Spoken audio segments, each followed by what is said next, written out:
I mean, when I was younger, when I was 14, I think, no black teachers in the whole school, not one black teacher. These teachers felt so awkward that they couldn't communicate with the kids when they were growing up, and they had absolutely no relationship with the kids because they could, culturally, they just couldn't relate to them, you know? They had absolutely no experience of racism. When I was competing, there wasn't social media, and I'm sure there were many people who didn't like the way that I ran, or they liked somebody else better, but also wouldn't like my politics or like something that I Of posted course. or something that I retweeted, which happens now when I retweet something or post something in support of an issue. Black Lives Matter, as an example. People will target me. But that's something that athletes now, as an active athlete, I didn't have to deal with that because there was no social media, but that's certainly something that you and all active athletes now, when you voice your opinion on things that affect you or affect your community or affect society, you are targeted. Um, I just, what do you do about that? How do you handle that? How does an athlete handle that? This is a question that a few of us in England environment sit down and speak about. I don't think it's sort of on the curriculum in schools, which is probably a problem to start with at a young age. Obviously, you take in most of your information, you're like a sponge. And I think, like I said, because it's difficult to have these conversations, and definitely in my experience, I mean, when I was younger, when I was 14, I think, my school changed from a college into college means something very different over here.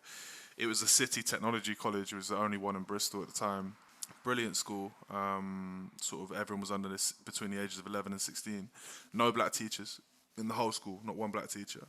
When I was 13, it changed into an academy.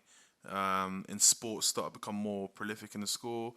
We joined with three other schools, which were all very black-heavy schools. So a lot of students were black in those schools, and then some of the students came to our schools. So now there's not just five black people in the school. There's lots, and then these teachers felt so awkward that they couldn't communicate with the kids when they were growing up, and they had absolutely no relationship with the kids because they could, culturally, they just couldn't relate to them. They had absolutely no experience of racism. So if I went to a teacher and said, "Miss, he's just called me a nigger," she freeze, she'd be like, "What the fuck?" How do I respond to that? How can I talk to Ellis about that? Because, and I understand the constraints that she had. She don't want to say the word. She doesn't want to ask me how I feel, and I understand that. So I'd never get angry at the teachers. But then my school brought a black teacher, well, a black support worker in called Lloyd Russell, who does great community work in Bristol with the homeless and kids in the black community in a place called St. Paul's. And that changed the school around. We stopped misbehaving. We stopped doing this. We went to Lloyd when we had problems. Something so small at such a young age literally changed the way we seen school. So I think little things like that could probably help quite a lot. You mentioned that you're from Bristol, which had been home to the statue of the slave trader Edwin Colston and Edward Colston. What happened when your city when people in your city decided to pull that statue down? It was turmoil, man. um, Bristol's sort of renowned for sort of flaring up and rioting and taking a stand. The city's it's a very tight knit city. We got a very big Afro Caribbean culture, from the Windrush and things like that. So obviously you can imagine they were quite infuriated when they actually found out what the statue represented.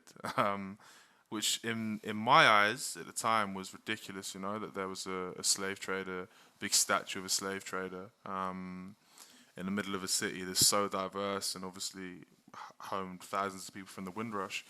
And that was my point of view. And then obviously you've got people, even my old Explain man, the my wind. dad's a Explain the obviously, Windrush real obviously quick, because I don't think everybody knows what exactly that is, which is pretty significant. well, it goes back a long, long, long time, and we actually didn't get taught about history in school, and I missed history. But the Windrush is obviously when the Jamaicans came over on well, a lot of them came to Bristol, a lot of them got housed in Bristol, and basically that's it, they just got housed in Bristol. Well, from what I know in the city, that's what the Windrush was for Bristol. Um, a lot of Jamaicans, and that's why we've got a big Jamaican culture. And obviously, my granddad's side was a part of that, so it's something I'm proud to represent. But like I said, for a city that's got so much sort of what's the word, links to the Windrush and stuff, it's crazy that it's not in our education system growing up in Bristol at our schools. Like I didn't find out about it until the Edward Colston statue got ripped down. That was when I got told about it. So I think it was in the 1960s, maybe the 70s. Again, like that's on my behalf. Like I don't know anything about it because I didn't get taught when I was younger. But obviously, all these people were infuriated, and then there was a big statue of a slave trader in the middle of the city. But then what people were saying at the same time is that the city wouldn't have been able to survive without Edward Colston, because he brought in tobacco, he brought in sugar, and he brought in all the food and like basically the slave ships when they came over and brought all the food over. And then people were saying, yeah, but the city's built on slavery, and there's roads to this day in Bristol called Black Boy Hill, a shop called Black Boy Cycles, and ironically, it's all on White Ladies Road. Um, so yeah, crazy, right? And then there's the only private school in the centre of Bristol is called Colston's, which is named after Edward Colston, which obviously you have to pay to go to. Just stuff like that. So I guess when that statue got ripped down, everyone sort of felt, what's the word? Everyone sort of felt like it all went. I don't know, like the city was representing something bad and it's all gone. But obviously that history stays with the city forever. So maybe perhaps people were suggesting let's put it in a museum and educate people about it as opposed to having it stand in the middle. But like there were people who just didn't agree with it, didn't agree with taking the statue down. My dad being one of them, and my mum wanted the statue gone. So there's some funny conversations going on in our household. So your dad, can you understand, or did he ever explain why he didn't want it removed?